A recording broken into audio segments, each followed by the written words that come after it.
Hello दोस्तों, मैं सीत कुमार महतो सीत महतो यूट्यूब चैनल से दोस्तों आज आप लोगों को बताने जा रहा हूं क्लास 10th का दूसरा अध्याय केमिस्ट्री का, जिसमें पढ़ना है आपको अम्ल, क्षार एवं लवण के बारे में। तो दोस्तों ये जो मैं दूसरा अध्याय लेकर आया हूं, ये पूर्ण बुक नहीं और पूरा चैप्टर नहीं, बल्कि उस चैप्टर का पूर्ण नोट्स है। ये शॉर्ट में बताया जाएगा दोस्तों, और इससे आप एग्ज़ाम में अच्छे मतलब नंबर स्कोर कर सकते हैं। और इसे अच्छे से देखिए, ये ऑब्जेक्टिव और सब्जेक्टिव दोनों के लिए होगा दोस्तों। और ये रिवीजन के तौर पे मैं बनाया हूँ, इसे देखकर आप अच्छे से 30 मिनट या 35 मिनट का होएगा, इसमें आप अच्छे से रिवाइज कर लीजिएगा एक चैप्टर का। ठीक है दोस्तों, मेरे चैनल को सब्सक्राइब कर दीजिए और बेल आइकन भी दबा दीजिएगा तथा शेयर कीजिए और इसे लाइक भी कर दीजिएगा दोस्तों, ताकि मैं और प्रेरित होकर और आप लोगों के लिए वीडियो बनाऊँ। चलिए, पहला टॉपिक है अम्ल, एसिड। तो अम्ल क्या होता है, तो इसको उसके गुण पे वर्णित किया जाता है। जैसे कि कुछ यहाँ पे गुण दिए गए हैं, ऐसे कह सकते हैं सिंपली कि अम्ल स्वाद में खट्टे होते हैं और ये जलीय विलयन में हाइड्रोजन आयन देते हैं। ये जलीय विलयन में घुलकर हाइड्रोजन आयन प्रदान करते हैं और अम्ल स्वाद में क्या होते हैं, खट्टे होते हैं।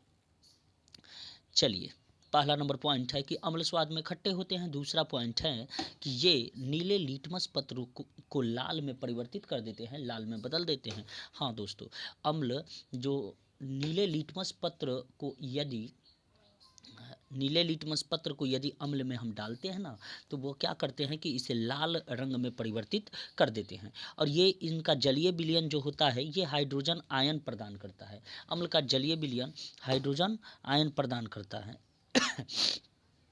तीसरा नंबर पॉइंट है कि अम्ल का जलीय विलयन हाइड्रोजन आयन प्रदान करता है, जबकि चौथा नंबर है कि अम्ल जो है शब्द लैटिन भाषा से लिया गया। अम्ल एसिड जो है, इसका कौन सा भाषा है, ये एसिड लैटिन भाषा में है और जिसका अर्थ होता है खट्टा। अम्ल का मतलब कि लैटिन भाषा में एसिड है और एसिड का मतलब होता है खट्टा। ठीक है, तो इस प्रकार अम्ल स्वाद में खट्टे होते हैं। ठीक है, अब अम्ल को दो प्रकार तीन हाँ, अम्ल को चार कैटेगरी में रखा गया। ठीक है, पहला तो है प्रबल अम्ल, दूसरा दुर्बल अम्ल, और तीसरा सांद्र अम्ल, और चौथा तनु अम्ल, यानी तनु अम्ल जिसमें जल की मात्रा होती है ना, वो। चलिए बताते हैं अब प्रबल अम्ल। तो प्रबल अम्ल किसे कहते हैं? प्रबल अम्ल उसे कहते हैं जिसमें हाइड्रोजन जल में घुलकर और अधिक मात्रा में धनायन प्राप्त करे, मतलब अधिक मात्रा में हाइड्रोजन धनायन उत्पन्न करे, तो इसे प्रबल अम्ल कहते हैं। ठीक है, जैसे कि HCl, H2SO4 और NO3, ये सभी क्या हैं, प्रबल अम्ल है। चलिए, दुर्बल अम्ल। दुर्बल अम्ल वह हैं जो जल में घुलकर और हाइड्रोजन आंशिक रूप से उत्पन्न करे, तो इसे दुर्बल अम्ल कहते हैं। जैसे कि CH3COOH और लैक्टिक अम्ल और ऑक्सैलिक अम्ल, तो ये सभी क्या है, दुर्बल अम्ल हैं। चलिए, अब बता रहे हैं सांद्र अम्ल, जिसमें अम्ल की अधिक मात्रा होती है। ठीक है, अगर कोई जलीय विलयन लिया गया ना और इसमें अम्ल की मात्रा अधिक होती है, जबकि जल की मात्रा क्या, अल्प होती है। मतलब कि जलीय विलयन है, जल में ही कोई अम्ल घोला गया जिसमें अम्ल की मात्रा क्या अधिक हो गया और जल की मात्रा कम। किसी जलीय विलयन में जल की मात्रा कम और अम्ल की मात्रा अधिक हुआ, तो इसे सांद्र अम्ल कहते हैं। इसे क्या कहते हैं, सांद्र अम्ल। चलिए, अब बताते हैं तनु अम्ल। तो तनु अम्ल क्या है, जिसमें जल की मात्रा अधिक, यानी कि जिसमें अम्ल की मात्रा कम और जल की मात्रा अधिक हो, तो उसे तनु अम्ल कहते हैं। मतलब कि वैसा अम्ल का विलयन जो बना जिसमें जल की मात्रा क्या हो गई, जल की मात्रा अधिक हो गई और अम्ल की मात्रा कम हो गई, तो इसे तनु अम्ल कहा जाता है। इसके बाद अब पढ़ाना है आप लोगों को क्षार। चलिए, क्षार बता रहे हैं। तो क्षार को भी इनके स्वाद के ही आधार पर वर्णित किया जाता है और इनके स्वाद के ही आधार पर इसका गुण का बखान किया जाता है। चलिए, पहला पॉइंट है कि ये स्वाद में कड़वे होते हैं, अर्थात क्षार स्वाद में कड़वे होते हैं। क्षार स्वाद में क्या होते हैं? कड़वे होते हैं। दूसरा नंबर पॉइंट कि ये लिटमस पत्र को नीला में परिवर्तित कर देते हैं। क्या? ये लाल लिटमस पत्र को नीले रंग में परिवर्तित कर देते हैं, अर्थात इसका मतलब है कि अगर हम लाल लिटमस पत्र को लेकर किसी क्षार में डालते हैं तो वह नीले रंग में परिवर्तित हो जाते हैं। चलिए, इसके बाद वाला पॉइंट है, ये जलीय विलयन में घुलकर हाइड्रोजन आयन प्रदान कर हाइड्रोक्साइड आयन प्रदान करते हैं। मतलब कि OH जहाँ भी दिखे उसको हाइड्रोक्साइड कहा जाता है। जहाँ भी OH दिखे उसे क्या कहते हैं? हाइड्रोक्साइड। ठीक है, तो ये क्षार जो है जलीय विलयन में घुलकर और कौन सा आयन में परिवर्तित करते हैं? कौन सा आयन प्रदान करते हैं? तो ये हाइड्रोजन आयन प्रदान करते हैं। ठीक है, चलिए आगे बताते हैं।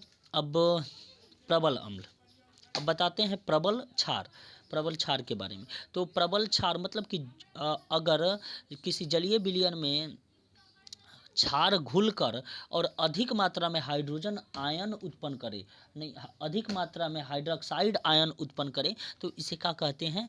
प्रबल क्षार। जैसे कि NaOH, इसमें क्या हो रहा है? अधिक मात्रा में हाइड्रोक्साइड आयन प्राप्त हो रहा है। KOH जिसमें OH जो है यह अधिक मात्रा में हाइड्रोक्साइड आयन है, तो इसको क्या कहते हैं? प्रबल क्षार कहते हैं। चलिए, अब दुर्बल क्षार बता रहे हैं। तो दुर्बल क्षार का मतलब हुआ कि वैसा क्षार, वैसा जलीय विलयन जिसमें हाइड्रोक्साइड आयन आंशिक मात्रा में घुली हो, यानी कि कम मात्रा में घुली हो, तो इसको क्या कहते हैं?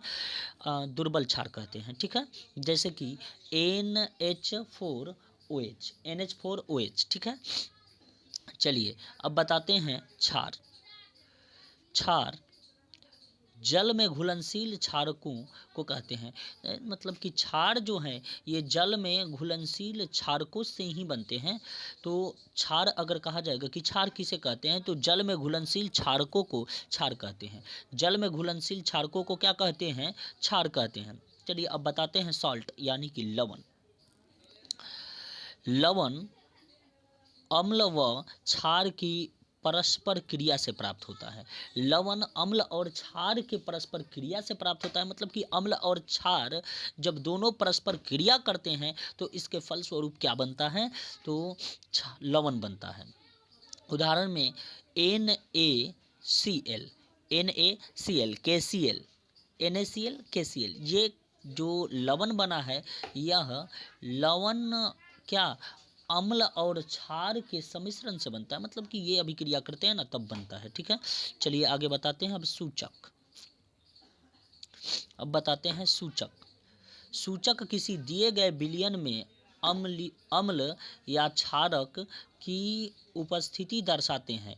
इनका रंग या गंध अम्लीय या क्षारक माध्यम में बदल जाते हैं। ठीक है, सूचक किसी दिए गए विलयन में अम्ल या क्षारक की उपस्थिति दर्शाते हैं। इनका रंग या गंध अम्लीय या क्षारीय माध्यम में बदलते हैं। मतलब सूचक क्या करते हैं? ये प्रदर्शित करते हैं कि कौन सा विलयन क्षारीय है और कौन सा विलयन अम्लीय है। ठीक है, इस प्रकार अब देखिए सूचक के प्रकार दिए गए हैं। तो सूचक के 3 प्रकार, एक तो प्राकृतिक सूचक, दूसरा कृत्रिम सूचक और तीसरा गंधीय सूचक। तो प्राकृतिक सूचक सबसे पहले बताते हैं। प्राकृतिक सूचक में ये पौधे में पाए जाते हैं, ये पौधे में पाए जाते हैं। जो प्राकृतिक सूचक हैं यह पौधों में पाए जाते हैं। ठीक है, और जैसे कि लिटमस, ठीक है, लाल पत्ता वाला गोभी, ठीक है, चाहे लाल पत्ता का गोभी, और इसके बाद हाइड्रेंजी के फूल, हल्दी इत्यादि। ठीक है, ये प्राकृतिक सूचक हुए। इसमें हल्दी, हाँ, ये सभी प्राकृतिक सूचक होंगे। इसके बाद कृत्रिम सूचक।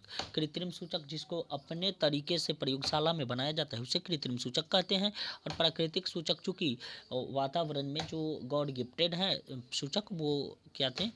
प्राकृतिक सूचक। और कृत्रिम जो कि प्रयोगशाला में बनाया जाता है उसे कृत्रिम सूचक कहते हैं। जैसे कि बता रहे हैं इसमें क्या, ये रासायनिक पदार्थ हैं। ठीक है, मेथिल ऑरेंज फिनफ्थलीन, मेथिल ऑरेंज और फिनफ्थलीन ये सभी क्या हैं? क्या कृत्रिम सूचक है। अब गंधीय सूचक, तो गंधीय सूचक में है क्या, गंधीय सूचक वो इन पदार्थों की गंध अम्लीय या क्षारीय हैं, इसका निर्धारण करती हैं। ठीक है, अम्लीय या क्षारीयता का निर्धारण इनके गंध करते हैं। ठीक है, इन्हें क्या कहते हैं, गंधीय सूचक। जैसे कि प्याज और लौंग का तेल, प्याज और लौंग का तेल, ये क्या है, गंधीय सूचक है। ठीक है, तो इस प्रकार इस चैप्टर में अगर और बताया जाए तो बहुत वीडियो लंबा हो जाएगा। इसके चलते मैं आज के लिए इतना ही रहने देता हूँ इस वीडियो में, और फिर बताता हूँ अगले वीडियो में। ठीक है, धन्यवाद।